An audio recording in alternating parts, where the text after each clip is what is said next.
Welcome to the Codeplay Culture podcast, where we discuss tech, gaming, health, and the world around us.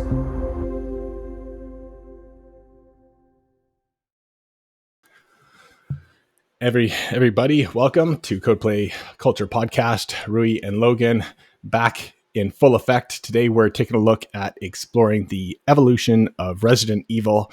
It has become this, that, and the other thing, and back again. Cool topic, Rui. Just diving right into it. Resident Evil, what's your favorite one? Oh man, this is a loaded question. I'm going to have to say number one. Always number one for every franchise for me is my favorite. And by far, Resident Evil number one is my favorite. I'm going to take a wild guess at yours. Number two. Close. Close. Yeah. You know, the square root of 4 is 2, and 2 times 2 and 2 plus 2 is 4. My favorite one was 4, only because I was like, you know how people have first world problems? If there's an example of zero world problem, and I could say, oh, I wasn't one of those lucky people to have a PlayStation 1 when it came out as a kid, I probably would have fell in love with, 1, 2, and all of that. But 4 was my first take at it. And on the GameCube, because it was built for that and then ported to PS2, meaning that if you wanted that perfect graphic experience at the time, you didn't want the PS2 one, you wanted the GameCube one. Right. I wasn't aware it was a port. Yes, it was important to know because, you always want to find the source, not the deduped. Yeah, for sure. What did you like about 1? Oh man, 1 was amazing. The puzzles, man, the puzzles. I think we're going to harken back to that, but we talked about this in our first podcast, or maybe our second one. But we did touch this topic about the puzzles, man. The puzzles are what make the game, and just blasting zombies is fun, of course, when you're, obviously, and they're all running around, and some guy with a massive axe is trying to like chop you in pieces, and yeah, that's always fun. But the puzzles, man, it was missing that aspect. Every time you say puzzle, I think in my head of pushing these stone statues. Yeah.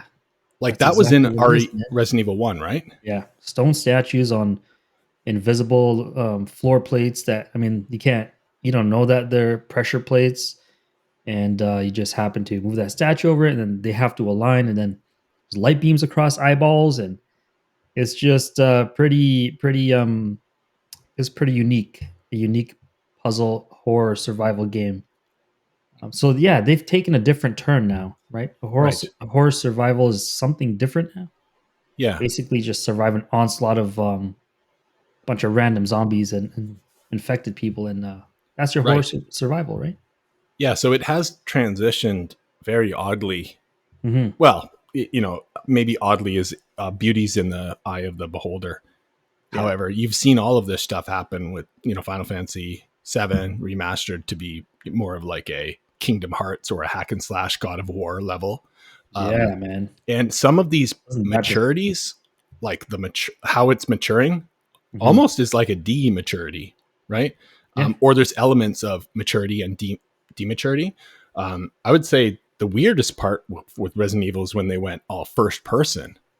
And you know what? I felt very, outcasted because I was like one of my only friends that wasn't down with that. And they're like, are you excited about it? Because I was like so into it, right? I'm like, and I lied. I'm like, yeah, I am. I'm really, I can't wait, and I'm like inside just like they went first person. Granted, that was weird, dude. Yeah. People around a table just eating each other's brains and they're just talking socially. You're like, you're not going to eat your maggots. It's just so weird, right? And then they came out with a VR edition of that. By the way, almost put me off of VR. Right. Like in terms of like being scared of that kind of stuff. But, then you know what kind of games you want. But so the puzzle experience, you almost say that like you did say that like it's tapered off. It has tapered off. It's tapered off. And I think 4 was the cutoff point for the puzzle survival game. Everything after 4 became a horror action game. everything before 4 was actually a puzzle horror platform. So Resident Evil 1, 2, and then Code Veronica, of course. Yeah. Resident Evil 0.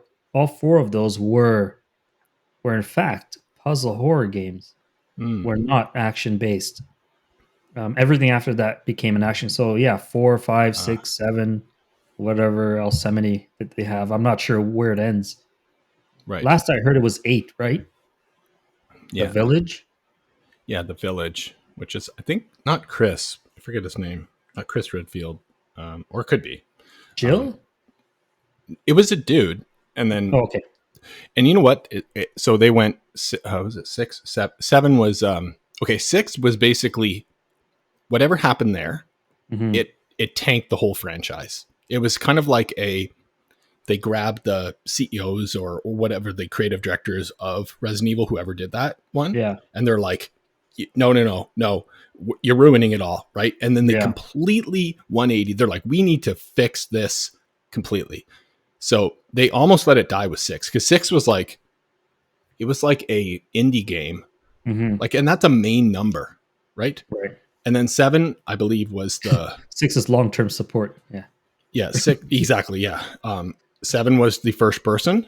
Very weird. Right. It kind of like, I don't remember any characters, likenesses, all that stuff. Right. And then, sorry, not 7, 8, sorry, 9, right? 9 is The Village, right? Or was it? The Village would be, there's 7. I'm having a massive... I think 7 is actually... No, Village may be 8. Okay, yeah. Oh, yeah, that makes sense. 6 and 8, I was getting confused. Yeah, I'm having a massive... I just got back from skateboarding all the way to the bank, and it was like 15 minutes before the pod. I'm like sweating. Super sunny out there. When I left the house, it was cold. When I came home, it was too hot to wear a coat. Like, that's the elevated heart rate level of cardio, right? Sorry, I had to sneeze. And so anyhow, yeah, so not 8, right? Yeah. 8 was first person as well, with I think Chris Redfield or whoever was in it. Then they patched it to be third person. Yeah. And this was like way after, like a couple years or whatever. I haven't played it, but I was like, oh my God. If you think about what happened there, top down isometric puzzles. Yeah. Okay. Next up, they went 4. And 4 was over the shoulder, like Gears of War, I believe, copied that after, because it wasn't first Gears. Because if you think about it, GameCube was before Xbox 360, right? Because it was GameCube versus Xbox, right? Yeah. Gears was on 360. And that whole over the shoulder look, I feel like they were the first. They probably weren't the first, but they were the first people to be recognized to do it super well. Then they did 5, which is just a stone's throw from 4. And then 6 was the tank. So we have top-down isometric puzzle, then over the shoulder, colder, boulder holder, whatever, just like the rhyme. And then the next one was tank, like, because it was, I think it was over the shoulder again. It's just, I don't know. It probably was. Right? Then they were like, okay, 180. They're going to do first person, and see how they came back to the over the shoulder, not only for the Village patch, they started remastering them all. So they remastered. They didn't remaster the first one yet. They remade 2 and 3. Yeah. So they did 2 and 3. And you know what's weird? Not weird. It's probably friggin' amazing. They were able to do that within like a year of each other. Yeah. It's just some team was like, you know what? I got this. And their hands are burning after. But I believe there are specific teams that do remasters, just like that's their bread and butter. And now we're at Resident Evil 4, which, granted, they put in way more money, like probably triple or quadruple, because people know that is. But that's messed up if you think about it. Because maybe, dude, because it was already 3D over the shoulder at 4, so they have to upgrade it much more. It's like the later the game comes out, the more money they have to put into upgrading. But when they do 2 and 3, because it's like PS1, they're like, whatever, we'll give you whatever, right? Code Veronica for sure has to be next in the remaster. I hope 0 and 1. However, 1, super scared about that, because what they did for FF7 You know, oh right, they could completely. Remember, we were saying it's like when they do a remake, it's you know, a person you haven't seen in 20 years shows up at your house and they're like, hey, you remember me? I'm like, I think. It's like, what's your name? Like Final Fantasy 7. It's like, oh, you're Cloud, right? And he's like, yeah. It's like, what happened to you? It's like, I got addicted to heroin. It's like, you know, because they show up and they're completely different, right? You don't recognize them. Yeah, and like, then you just shut the door. Yeah, I'm like, no. This is the Cloud that I grew up with. Was a little guy like this, and he had the sword was like super big. You know, couldn't carry it, fell back. Yeah. But fuck, no, man. No. If they remake it, I hope they don't butcher it like Final Fantasy 7. But something tells me they won't. I haven't seen the remake of 2 and 3. I don't know what they did to it. So good. Yeah, dude. And you haven't, right? So you got to come over to. Games. I have those sitting. But you have the remakes? Yes, and I have them for both. They were on PS. They were on PS4. I'm just trying to think of the timelines. Yeah, they were on PS4, but I believe that they re-released them on 5. But I'm like, at the end of the day, like 6 months from a console to console, like, I mean, what are you really upgrading to spend the $79 again? Right. I mean, I guess you'd have to work more if you just keep on rebuying, right? Of course, yeah. So yeah, I don't know what that one looks like. Did they revamp the whole thing? I hope the controls are better. I mean, controls so good. Part 1 were pretty bad. Yeah, I would say like whatever they used for the engine on the remake of 2, they used for the same. That's why they were able to get out the remake of 3 so quick. Yeah, but it was so good. Let me just see if I have it here. One sec.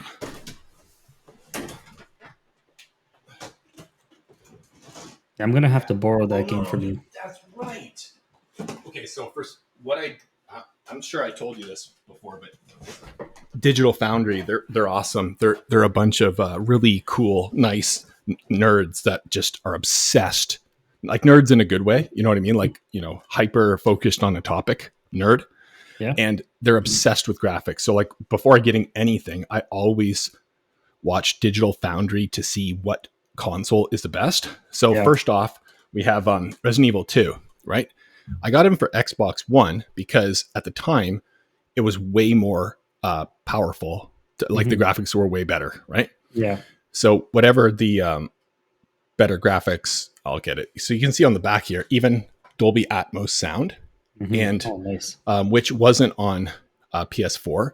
They didn't have Dolby Atmos, as far as I'm aware. It was all like 7.2 linear PCM uncompressed level of stuff, 4K HDR, and you see how it says in the top left hand corner, enhance for Xbox One X, which is obviously ported to Series X, and this is the same thing for 3. Nice. And it is super good. Interesting. This one here on the 3 is HDR10. And this one here is, it's HDR10. They just wrote it wrong. But in terms of audio, they didn't. It's like, why put standard symbols on the back or in the front of cases if you can't make them standard across 2 different games that are back to back? Buzzwords, man, buzzwords. But you know, I got into Resident Evil ever since we played 4 at your place last week. I'm going back and playing some of the older ones. So I spun up my PS4 and Code Veronica because came with the bundle I bought, Resident Evil bundle. And man, I missed that game, man. What a good story and good characters. Who's it about? Is it about a girl? But is that Ada Wong or what's the main character? So it's Claire Redfield. Okay, She's his sister, younger sister, Chris Redfield's younger sister, right? So she's the one, and Leon Kennedy. Does that ring a bell? Yeah, Resident Evil 4, Resident Evil 2, and Code Veronica, I guess. He's like him and Chris. I would say Leon's a little bit more, I guess, recognizable, at least now these days, because of 4 just popping out. Yeah. Plus, he's got like the haircut of, you know, I was going to say Aaron, but whoever from Backstreet Boys. Whatever that, you know. What's that guy's name? Yeah, I forget. Marky Mark? Carter. Aaron Carter and whatever. Yeah. But I tried to have that same haircut growing up. It's like the parted down the middle. Yeah, that was a 90s look, man. Croatian boy. But I don't know. It's like I thought that was cool. And then cut at the ears all the way around. Yeah. Yeah. Oh man. And then I had like such a big nose as a teenager. I say as a teenager, like it's changed, right? and then from the side, because I had such like big golden locks on each side, kind of looked like a poodle. And then my nose is so big it stuck out from these like two locks of golden blonde hair. And I was like, yeah, I'm like a Backstreet Boy. And they're like, no, you're not. So who do you think would win if they had to duke it out?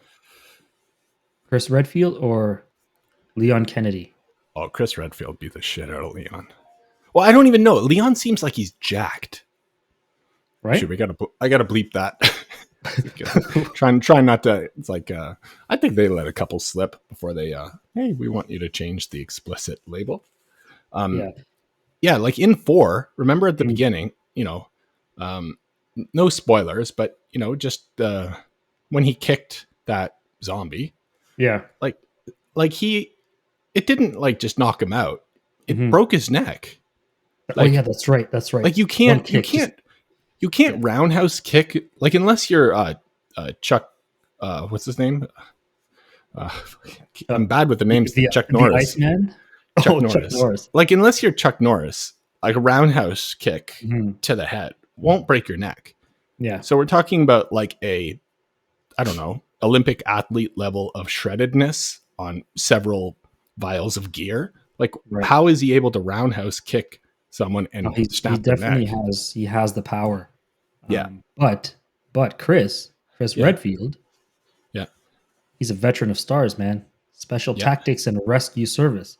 And he's a skilled marksman, according to the game lore.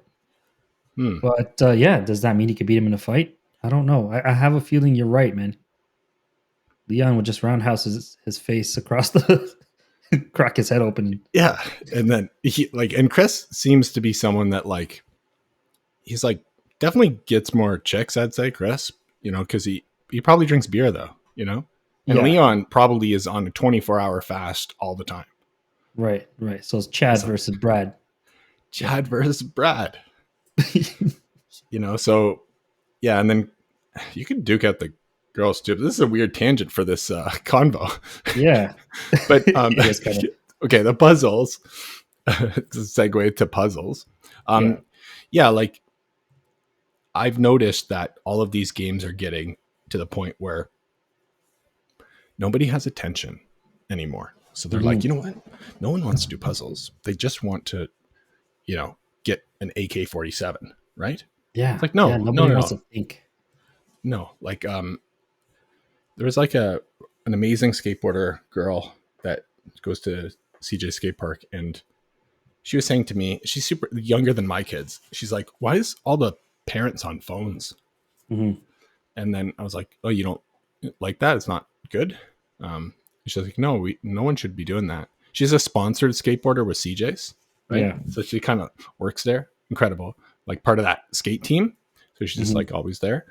And I was like, well, I hope like in your lifetime, you abolish these things, right? Like your generation gets rid of them. I hope it's like the smoking where like you don't see them. You can't do them on planes. Right. EMP, man. Pretty bad. Yeah. They are pretty bad. Did you say EMP? Man, a big giant EMP. Yeah. So like going back to the puzzles, man. So I can understand the appeal of that insane action when I was playing that Resident Evil and running around that city and just dodging everybody for 4 minutes. And I suppose that's part of the demo too, right? Just dodging that whole all those infected for those 4 minutes. It was pretty exciting, and it gets you like gets your adrenaline, to peak, right? Yes. And I mean that could be the high people are chasing. Nobody wants to sit there and dissect a book and read puzzles, right? When you can have that adrenaline high. But yeah, they're going for like that adrenaline high mixed with a bipolar calm down and puzzle after. Because remember, right after you kind of get out of there, you got to like shoot those medallions. They're looking around. See how slow paced that is, right? Yeah, but that wasn't a puzzle though. Correct. That was and the extent of the puzzles in RE4 are, find this gem. Like you have to find like 3 different gems to put them in a statue, right? Yeah. They're not like the RE1 puzzles at all, right? Yeah. But so it does have this like roller coaster, to calm you down. Just to build up for the next insanity to come, I guess. Yes. You can't have any impact if you're firing on all cylinders round the clock, right? You have to have these highs and lows. Yeah. That's genius, man. Yeah. So I guess all we have to do is like not talk for a bit and then scream at people. Yeah. And then go silent for 5 minutes and then scream at people. From a psychological perspective, that's pretty brilliant on the developer's part. What do you think that would do to like people's brains? I don't think it does anything beneficial. That I can say with absolute certainty. Yep, that is true. So you're always in this state of calm and worry. Mm-hmm. Yeah, that begs the question: are you ever actually enjoying it then?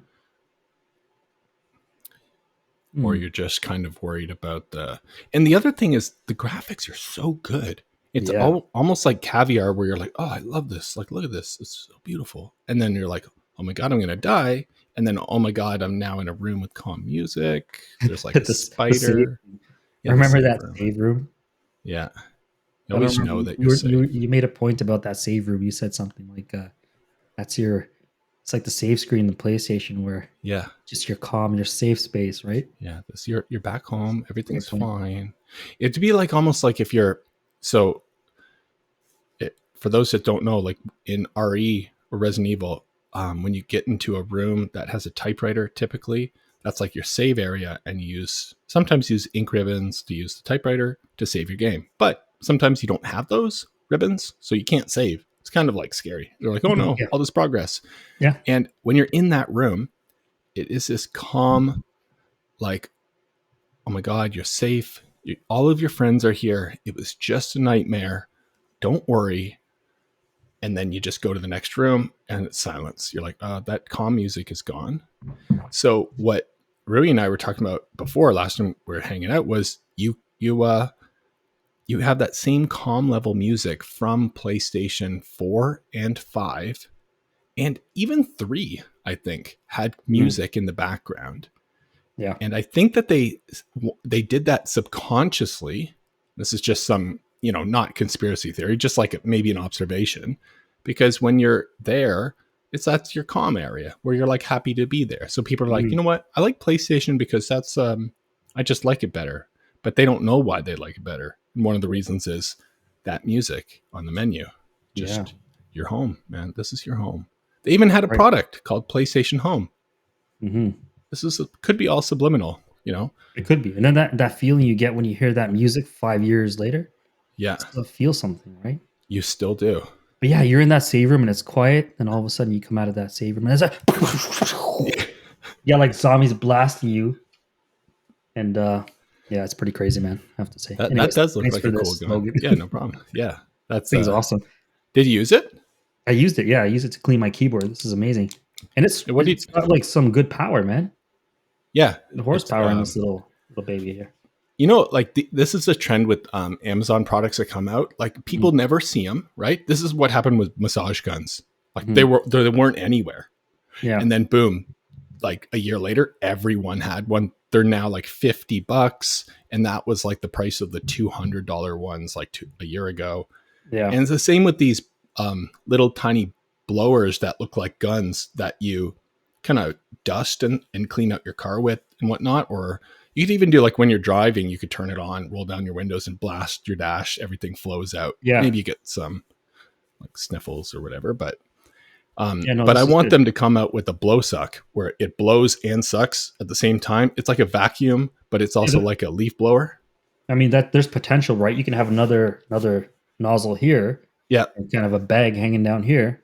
Yeah. It's like Yeah, sucking and blowing at the same time. Yeah, for sure, man. That's the best way to do it. And Milwaukee, that's their standard for like hyper allergenic level of new builds, where they have all of their tools now hooked up to these vacuums. So when they're cutting through concrete or whatever, it just, it cuts and all those chunks are coming out, it's sucking them all away. And you don't get that bad air quality level of wear a mask and sneeze for weeks. Yeah. Don't make a mess and then clean it up later.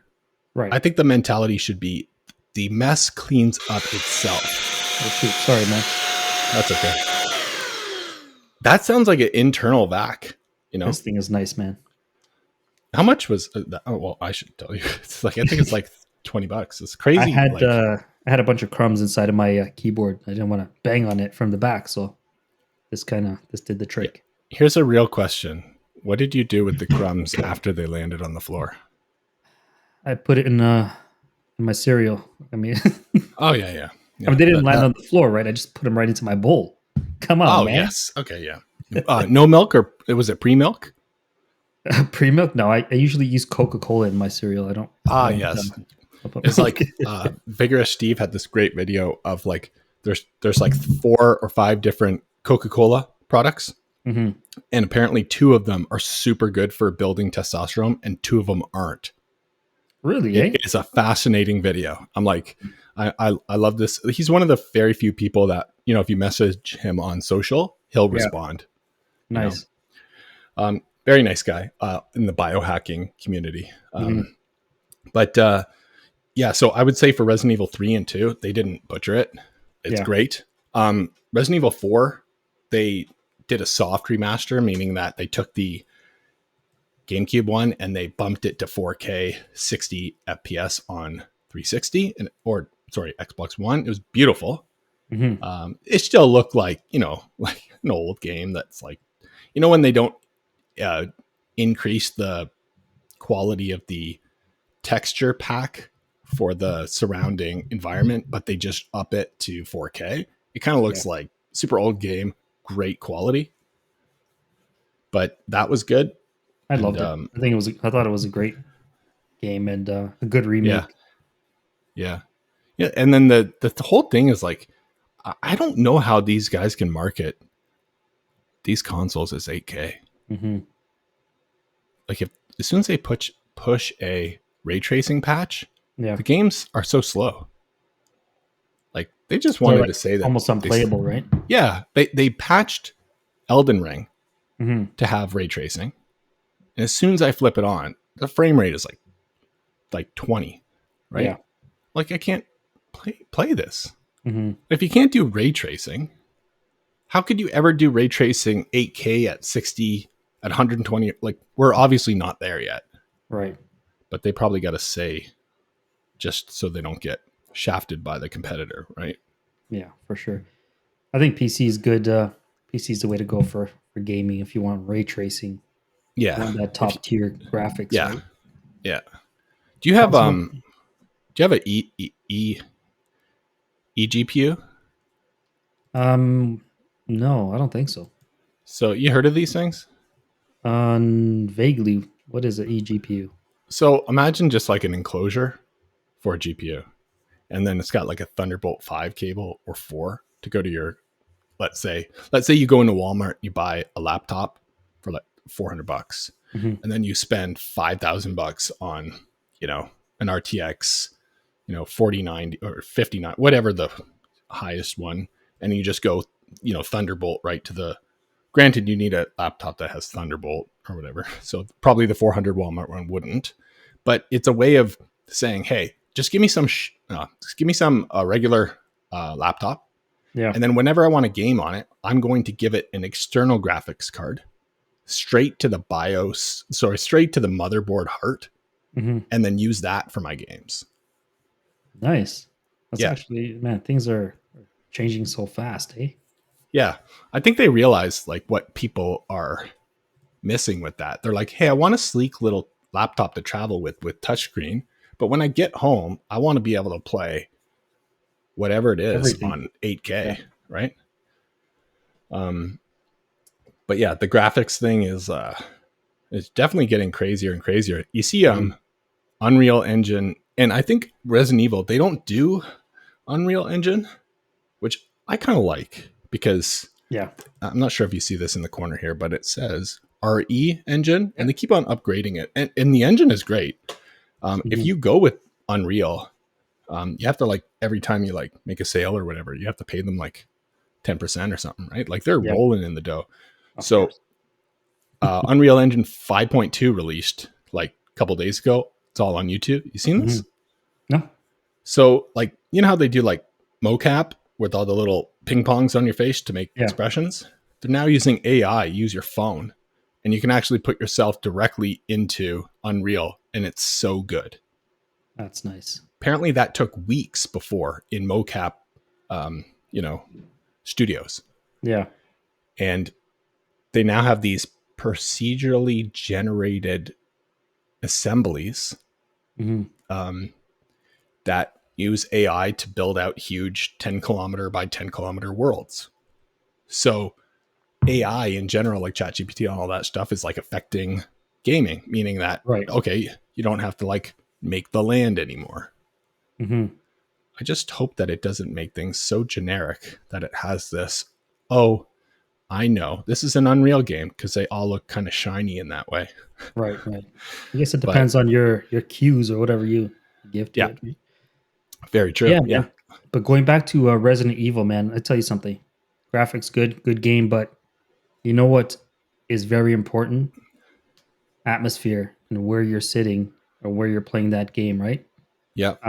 Sitting here playing game, lights on, windows open. Okay, it's fun. Yeah. But sitting somewhere where you've got the right lighting, the right setting, the right television size, just the right mood, that completely changes the game. I mean, you can have a seemingly boring game and just make it fun with your setting, right? That's true. Like, how many people you think? Probably not that many. Like, think about it from that. They probably think, hey, I just need a biggest TV, biggest sound system, all that stuff. But you could really save yourself a lot of time and energy. Like, one thing I did is, first I tried the behind the TV lighting, which a lot of people still do. Like, I was doing it essentially before I knew anyone that was. And there's no products at the time like that you plug in. And I had this app called Huey, which would, I had to use a sticker, and I stuck a phone to record the screen, which would communicate with the lights to change the lights behind. And after weeks, I was like, well, it's really taking me out of the experience. So what I did was I took it down, patched the paint, because it removed some when I peeled it off. And I painted the back wall behind the TV black, so you couldn't really tell where there was a TV and not. Right. When I went to Sherwin-Williams paint, he's like, yeah, it doesn't go any blacker than that. That is like our highest, like, this is, the machine is smoking, like a level of like, it's everything we have, right? I wanted it almost like light could not escape. Right.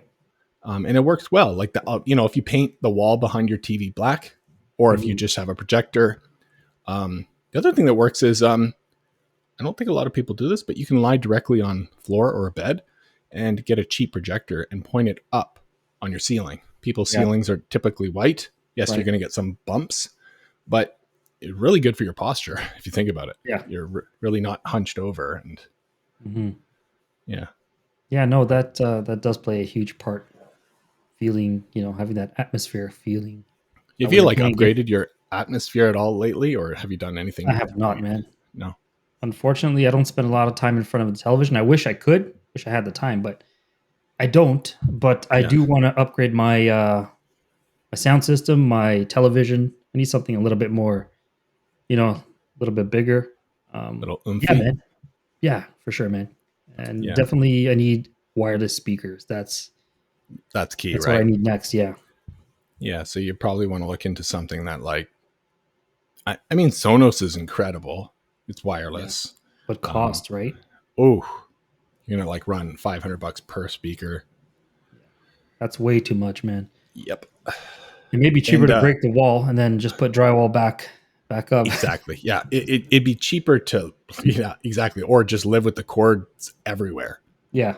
The receiver alone that I wanted at the time this is going back like 3 years, to get the best sound possible for 4K disc and all that was 13.2 Denon, and I think it was like $7,000 for the receiver. Ouch, man. Yeah, it was it was a little bit more expensive than the TV.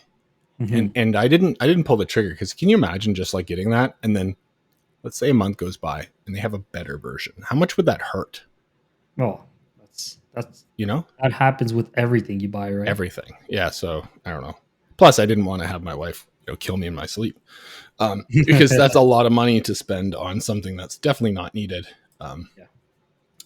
Until the kids are older, right? Because just gonna wake them up at night. They don't stay up. We don't let them watch anything like that. So, but we have been enjoying the 7.2. I guess it is 9.2. No, it is still 7.2. Dolby Atmos, Dolby Vision with Mandalorian on Disney Plus. You watch that? I have not. It is so good.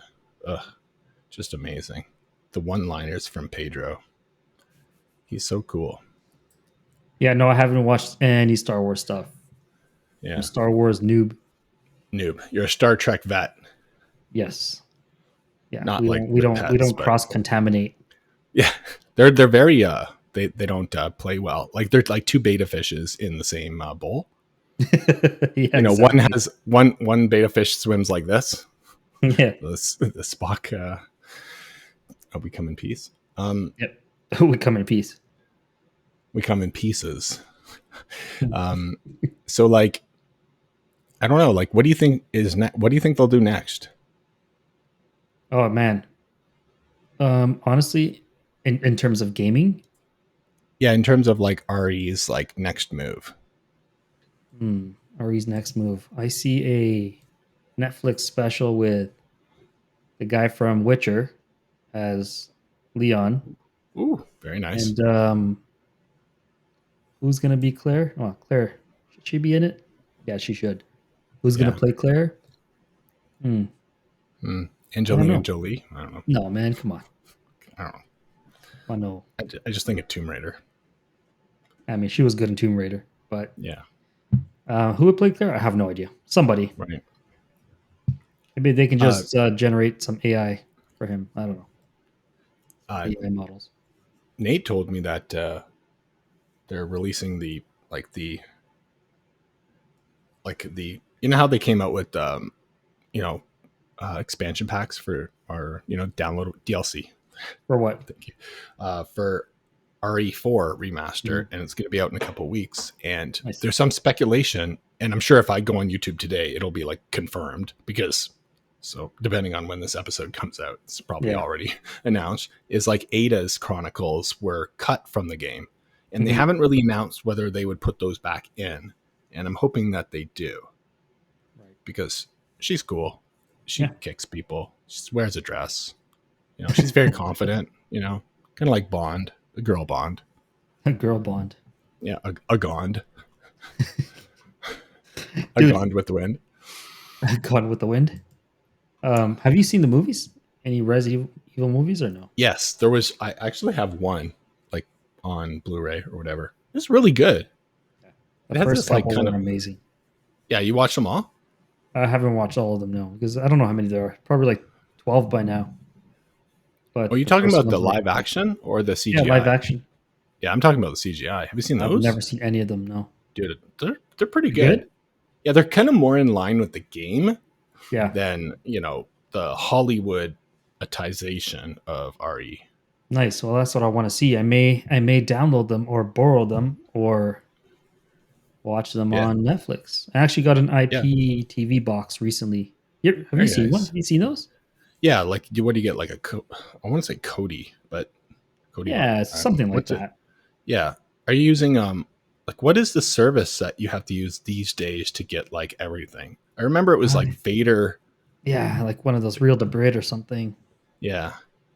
So it was a different name for like Underground, Yeah, they keep coming out with new services, but yeah, it has everything, man. I have to check out and see if they have Resident Evil on it. But yeah, man, I'm like getting way into it again. Nice. Cool. So that was like last time we were hanging out for the launch of on the Friday when RE4 remastered launched, and you were like, you never played it back in the day, like unremastered, and now you're like, I'm all in. Like, let's go through it, right? For sure. We should do you know what we talked about for doing a pod that's as we're playing, like a live stream pod that we're playing in the background. That'd be kind of a cool thing to. It would be awesome. Actually, we should do that next podcast, and we should pick a Resident Evil game and go through it. I'll put on my gear. So I do have Resident Evil outfit, hat, underwear, socks. Nice. I mean, I don't know about all that. I do have a hat. You just have the underwear. So like you show up for the thing, you're like, Buck, just underwear. It's like, hey man, you said you wear a costume. It's like, I am. You pan the camera down. It's like, all right. And it's like, it's Claire's underwear. No, can you imagine? Ada has my underwear. Yeah, dude. I'm really hoping that the next bout of RE is like, because right now they're playing it safe, right? They're like, all right, so the remasters are crushing. They're probably going to continue to remaster till they run out of that. Mm-hmm. And then they'll probably head up, RE10 or whatever, 9 or. And then at that point, they probably, if you think about the hype that they've had and that they released the over the shoulder for the Village, they probably want to stick with the last thing I want to see, dude, is the next RE is first person. Yeah. Like, I'd be like, okay, all right. I waited. I spent like my life, scenario. Yeah. And then, but I don't know. Like, I don't think they'll do that. I mean, for people that love the first person, yeah, honestly, it's good. It's just not what I remember. And honestly, the over the shoulder is not what you remember. Right? That's right. You remember top down, isometric, puzzle. Yep. The ammo management, right? There's not enough ammo. There's not enough guns. There's not enough that stuff. So that was the survival part. Right. And then if you use your save ribbons, out of turn, you're pretty much screwed, right? You can't save. You can't save, right? You need to have that save ribbon. So you have to think. You have to be wise and think ahead. It's a survival game, right? Right. And then you think that there's just abundance of ammo now. They're like, oh, I don't have to manage ammo. I'll just Well, you still do in Resident Evil 4. You had to somewhat manage ammo, but there's a huge amount. Yeah, they almost toned it back for the survival, and they kind of upped the horror and they upped the action for sure. Yes, the horror and action, yes, they did. Yeah, it was intense. The one dude that is new that the creator put into this. So there's a new character, right? I told you is that guy that has the cow's head as a mask. I remember seeing him. Yeah. So it's like a big, burly, strong. Like, man, what's that guy bench? And then he's got like a hammer, flat, and then the other end is like a pick. Yeah, it's like straight out of Elden Ring or something. And then insane. Cow head mask, and he's just like, he doesn't go down. Like, man, this guy is.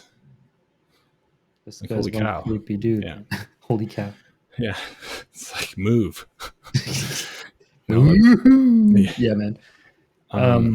Yeah, that's great for sure. We're going to set up a let's play for next. Let's play. Yeah, next time, a let's play podcast. Yeah, and the other thing I like is you like heal yourself with plants. And in RE1 and all the way up to, I think, 5, or like when you combine 2 different plants together, right? It goes on a piece of paper in the middle of the paper in a mound, right? So you have some green in the pile that's been, I guess, cut up, and then some purple in the pile that's been cut up. And it's on this piece of paper, and there's a fold in the middle of the paper. Yeah. Right? And I'm like, how's Leon using that for healing? You know what I'm like? I'm like, what does he do? Because for me, I'm like, I'm just completely oblivious, right? Like Born Yesterday just came out. I'm like, oh, he probably just eats it. Right. It doesn't make sense, right? Yeah, Like that doesn't make sense. Like I there were probably some videos online like what He's did he injecting actually it. do? Yeah, straight to the dome, you know, like right in the temple, dome. you know, right in the chrome dome. Yeah, so we'll do that, and yeah, so your favorite RE1, One, and two, you three. recommend for people to get the remaster of 4 if they can. Yeah, for sure. I would honestly start this whole Resident Evil if you haven't played it. I would start with Code Veronica or Resident Evil 3 Nemesis. Yeah, The remake one that you have there. the remake, yeah. Those I'd start with because 1 and 2 the controls were a bit wonky. It's a lot of getting used to. Yeah, the tank Yeah, controls. the tank controls, yeah. Yeah. But yeah, I'd start with that, and 4 is good. Yeah. But 5, that's the one I hated the most. Don't start with 5. Yeah, don't start. If you start with 4, you can go to 5, but don't start with 5. Yeah. Rui's he had a bad brush with, 5. You know, it's just because it's such a departure from 1 or Code Veronica, right? And because I missed 4, I jumped right into 5, and I was like, what's going on? Yeah, what's and you know, one of the reasons why they put the camera so close to the dude, and then when you actually go to like hold the gun, it's even closer, like right at the back of the head. Yeah, why? They want you to be so close to the about to get attacked, and because it's so close, you cannot tell in the periphery, right, if someone's about to axe you whatever. It is this ultimate subliminal horror element that I think it's a little less close in the RE4 remake. Yeah. But on RE4, like normal, you're like right up there. You're like, you see all the nose hairs of the villager, and like, you're like, oh, I'm pretty. And you get that red dot, so you know exactly where you're going to hit. Yeah. Granted, the red dot in the remaster, you got to get like a gun for that. You don't start off with it. Right. But I may give 5 another chance. I want to give it another chance, man. I want to like good. Yeah. There's a creepy guy in there too, just like that guy in the castle in 5, and he's crazy. He's like Shaun White, you know, the snowboarding Olympic skateboarder. Is just crazy. Yeah. Do you remember the first time you played The Last of Us? Do you remember how you felt the first time you played that game? Yep. Do you remember the disappointment of playing part 2? Because I do. Yeah. Yeah. And you know what's messed up? Because Megan and I are watching the show with Pedro. Yeah. Like Pedro's got to be on like People's Magazine Sexiest Man of the Year or something. Like, he's in Mandalorian, he's in Last of Us, he's everywhere, right? Is Megan's like, oh, you know, when he's not in it, when Joel's not in it, when Pedro's not in it, it's very boring. Yeah. And I was like, oh my gosh, man, it's the same with the game. Number 2, when it was just the girls. Yeah. And it was almost like an element of like, I kind of don't care anymore, right? Right. Last of Us was like kind of a one and done. But the fact that, you know, Joel wasn't in the second one as much, you know, it was more themed around the girls. I'm like, I don't know, I don't really care. Like, I really cared about Joel, right? Right. And the daughter and the whole situation I cared about. Yeah. But man, first time I played that kind of blew my mind. I didn't think I could enjoy another game. Yeah. Right? Yeah. You know, getting older, it's hard to enjoy video games. But not that one. That definitely got me back in. Got me back in. That was at the time when games were declining almost. And then we're like, what is this? You know, we're kind of like almost, the games were in a rut. Yeah. And I bought that game on PS3, 4, and 5. Nice. So each time it was remastered a little bit more. And I have it on 3 and 4. But yeah, that's what they do. But dude, yeah. Yeah, that sucked me back in, man. Good game. And the online component of it was really good too. I enjoyed it. The clickers, the fact that they're just, they can't see, but they can hear. And you're like skulking around. It's not crazy. Again, maybe it's just the kind of games I like. Right? And they're like making this weird like clicking noise, and it was very like Resident Evil, where this post-apocalyptic zombie-ridden world where you can't breathe the stuff, and the lighting. And they also talked about what people don't talk about a lot with that is the characters.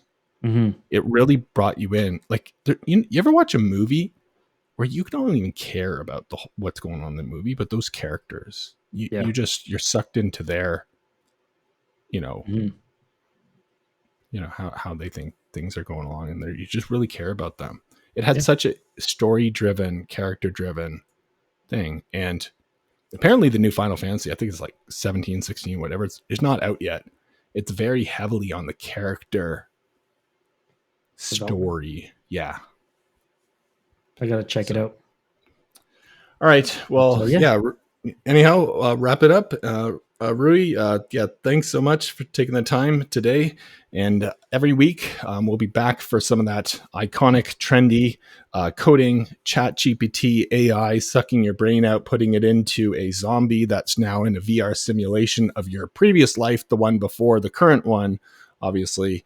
And, that whole trendy, amazing thing that's happening with coding, gaming, VR, all of that stuff, health, meta, not, his meta, but meta, some kind of meta, not Mark's meta, but, hopefully we meet a new meta.